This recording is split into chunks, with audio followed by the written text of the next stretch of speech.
अर्थात भोलेनाथ परमात्मा के अलौकिक नाम रूपी नशे में मस्त रहते थे। जो परमात्मा के अलौकिक नाम को जान लेता है, परमात्मा के ध्यान में रहता है, फिर वो नशा चढ़ता है उसे जो कभी उतर नहीं पाता, जिसके बारे में किसी कवि ने बहुत अच्छा कहा, सुबह को पी शाम को उतर जाएगी, अपने मोहन के नाम की पी प्यारे सारी उम्र नशे में गुजर जाएगी। परमात्मा के नाम का नशा ऐसा नशा है जो उतरता नहीं, दिन दुगनी रात चौगनी तरक्की करता है, बढ़ता ही जाता है। लेकिन गुरु महाराज जी ने मानव समाज को लेकर यह भी कहा कि थोड़े समय के लिए हम आपका दृष्टिकोण लेकर चलते हैं। जो लोग यह कहते हैं कि भोलेनाथ भांग पीते थे, तो गुरु महाराज जी ने कहा, भोलेनाथ ने तो मानव समाज के लिए विष का सेवन किया था, क्या तुम विष की 4 बूंदे भी अपने गले में उतार सकते हो? भोलेनाथ तो सर्पों के आभूषण धारण किया करते थे, क्या तुम स्वर्ण आभूषणों का मोह त्याग कर सर्पों के आभूषण धारण कर सकते हो? उन कामारी का मुकाबला कामनाओं में जकड़े हुए लोग कर ही कैसे सकते हैं? हमने भोलेनाथ के महान जीवन से कुछ नहीं सीखा, उनके त्यागमय चरित्र से कुछ शिक्षा नहीं ली, बस अपने रुचि युक्त उनके बाह्य क्रियाकलाप को अपने जीवन में धारण करना शुरू कर दिया। आज मानव समाज की हालत को देखकर लगता है कि इन लोगों के लिए श्री महावीर जी की पूजा करनी आसान है, लेकिन महावीर जी के आदर्शों को अपने जीवन में उतारना मुश्किल है। श्री राम जी की पूजा हर कोई कर रहा है, लेकिन श्री राम जी की मर्यादा ढूंढने से भी किसी में नहीं मिल पा रही है। इस धरती पर भगवान श्री कृष्ण जी के असंख्य भक्त हैं, लेकिन श्री कृष्ण जी के कर्म योग का अनुगामी ढूंढने पर भी नहीं मिल पा रहा। आज व्यक्ति ने ढोंग से जीना तो सीख लिया है, लेकिन ढंग से जीवन जीने की कला को प्राप्त नहीं किया। आज व्यक्ति ने चरित्रवान बनने का ढोंग कर लिया है, लेकिन चरित्रवान बनने का ढंग प्राप्त नहीं किया। स्वामी बुद्धानंद जी की एक किताब है हाउ टू बिल्ड कैरेक्टर, जिसमें वो लिखते हैं कि आज के समाज की सर्वोपरि आवश्यकता है चरित्रता। जब तक हमारे समाज में श्रेष्ठ चरित्र के लोग नहीं होंगे, तब तक समाज की समस्याओं का अंत नहीं होगा। और चीनी दार्शनिक कन्फ्यूशियस ने तो ये दावा ही कर दिया कि केवल प्रखर चरित्र वाला व्यक्ति ही वर्तमान समस्याओं का समाधान कर सकता है और दूसरे लोगों की समस्याओं का समाधान देने में सहयोग दे सकता है।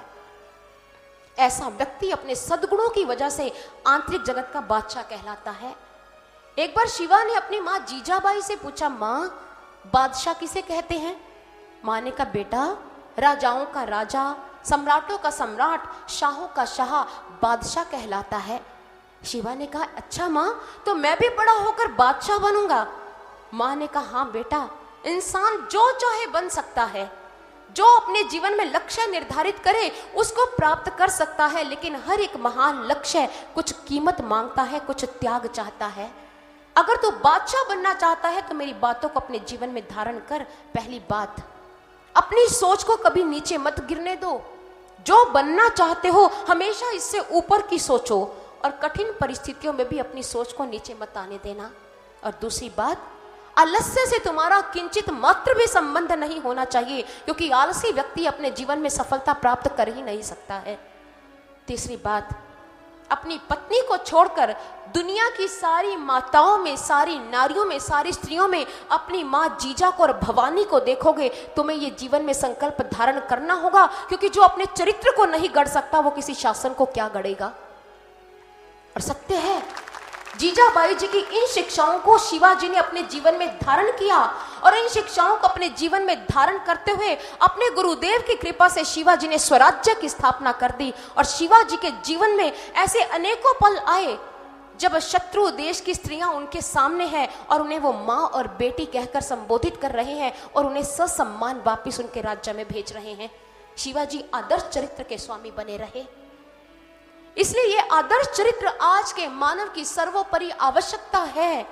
लेकिन विडंबना की बात क्या है, आज मानव ने चरित्रवान बनने की कला को प्राप्त कहां किया है?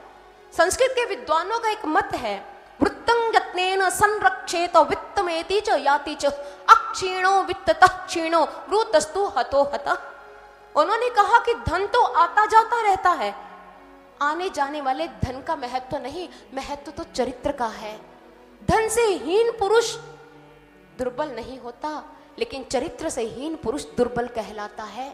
इसलिए अपने चरित्र को संस्कृत के विद्वान कहते हैं नीचे मत गिरने दो। लेकिन आज की विडंबना यही है कि आज चरित्र का स्थान धन ने ले लिया है। जीवन की चक्की ही उल्टी चलने लग गई है। निसंदेह हमारी जो प्लेट्स हैं चौके से ऊपर उठकर डाइनिंग टेबल पर आ गई है, लेकिन जीवन का स्तर तो गिरता चला जा रहा है। हमने अपनी प्राचीन संस्कृति का परित्याग कर पाश्चात्य संस्कृति का अनुकरण करना शुरू कर दिया है।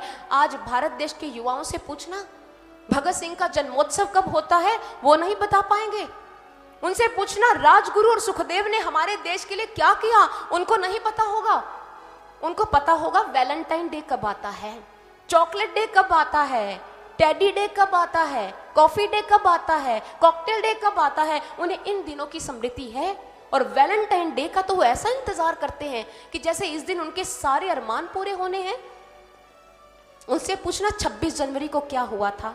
बहुत कम युवक होंगे जो ये बता पाएंगे कि 26 जनवरी को हुआ क्या था।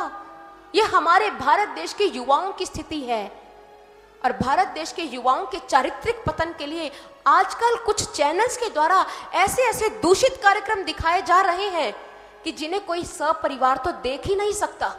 संयुक्त परिवार बैठकर उन कार्यक्रमों का आनंद नहीं ले सकता, क्योंकि कार्यक्रम ही दूषित हैं। तो ऐसे दूषित कार्यक्रम बच्चों के चरित्र का क्या निर्माण करेंगे। असामाजिक तत्व नहीं चाहते कि भारत में भगत सिंह पैदा हो। असामाजिक तत्व नहीं चाहते कि भारत में फिर से विवेकानंद पैदा हो, क्योंकि भारत की माटी में ताकत है कि वो फिर से भगत सिंह को जन्म दे सकती है, फिर से झांसी की रानी जैसी नारियों की फौज खड़ी कर सकती है। इसलिए हमारी माटी से अलग करने के लिए तरह तरह के डेज घोषित किए जा रहे हैं। अब तो सौंदर्य प्रतियोगिता के नाम पर चारित्रिक हनन की बातें ही दिखाई दे रही हैं। हमारे देश के युवाओं का ध्यान आत्मिक सौंदर्य से हटाकर चर्म सौंदर्य की ओर लगा दिया है और तरह तरह के कॉस्मेटिक प्रोडक्ट्स आजकल मार्केट में आ गए हैं। और हम सोच रहे हैं कि हमारा भारत देश क्या सोने की चिड़िया बन जाएगा। जब भारत की रीढ़ की हड्डी युवा अपनी संस्कृति को छोड़ चुके हैं, तो बताओ राष्ट्र सशक्त कैसे होगा। राष्ट्र को सशक्त करना है तो हमें लौट जाना होगा अपनी संस्कृति की ओर। अपने चरित्र की रक्षा करनी होगी, अपनी संस्कृति की रक्षा करनी होगी। इसके बिना भारत सशक्त नहीं हो पाएगा। लेकिन संस्कृति की रक्षा कैसे हो। एक दिन सर्वश्री आशुतोष महाराज जी सत्संग प्रवचन कर रहे थे।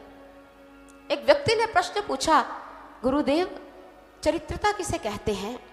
गुरु महाराज जी ने कहा, मैं चरित्रता की बात नहीं करता, मैं तो सच्चरित्रता की बात करता हूं।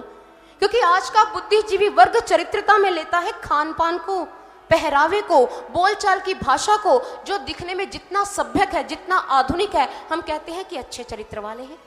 लेकिन गुरु महाराज जी ने कहा कि नैतिकता के बिना सच्चरित्रता जन्म ले नहीं सकती। जब तक हमारे देश के युवाओं का नैतिक उत्थान नहीं होता, सच्चरित्रता की परिभाषा गढ़ी नहीं जा सकती। क्योंकि नैतिकता सच्चरित्रता का एक गुण है। सच्चरित्रता की बात करो, चरित्रता की बात मत करो। क्योंकि आज भारत देश को सच्चरित्र युवाओं की जरूरत है। एक बार गुरु महाराज जी युवा परिवार सेवा समिति को संबोधित कर रहे थे। बहुत सारे दीक्षित और गैर दीक्षित युवक उनसे मार्गदर्शन प्राप्त कर रहे थे। एक युवक जो गैर दीक्षित था, उन्होंने कहा, गुरु महाराज जी आपके संस्थान में आने से पूर्व मैं बहुत सारे संस्थानों में गया। उन संस्थानों की कार्यशैली को मैंने अपनी आंखों से देखा। लेकिन जब मैंने आपके संस्थान में कदम रखा, आपकी सामाजिक गतिविधियों को देखा कि कभी आप नारी के उत्थान के लिए कार्य कर रहे हैं, कहीं पर्यावरण संरक्षण के लिए कार्य कर रहे हैं, कहीं कैदियों के उत्थान के लिए कार्य कर रहे हैं, कहीं नेत्रहीन और विकलांग लोगों के लिए कार्य कर रहे हैं। आप केवल कहते नहीं, आप करके दिखा देते हैं। आपके संस्थान में मेरा मन टिक गया है। मैं आपके लिए कुछ करना चाहता हूं, मुझे भी सेवा दीजिए। गुरु महाराज जी ने कहा कि मेरा ये दरबार सत्य का दरबार है और सत्य अपवित्रता को स्वीकार नहीं करता। अगर मेरे लिए कुछ करना चाहते हो तो चरित्रवान बनो, सच्चरित्र को धारण करो, अपने जीवन में पवित्रता का संचार जिस दिन तुम ले आए तो समझ लो तुम मेरे लिए ही काम कर रहे हो। क्योंकि मैं भारत देश के युवाओं को सच्चरित्र देना चाहता हूं, उन्हें अच्छे चरित्र का स्वामी बनाना चाहता हूं। और अच्छा चरित्र बिना ब्रह्म ज्ञान के आ नहीं सकता। बिना ब्रह्म ज्ञान के संसार की किसी भी नारी में मां नहीं दिखाई देती। ये आत्मज्ञान है जो हर एक में परमात्मा की झांकी के दर्शन करवाता है। ये आत्मज्ञान हर एक स्त्री में अपनी पत्नी को छोड़कर सभी में मातृभाव देखता है।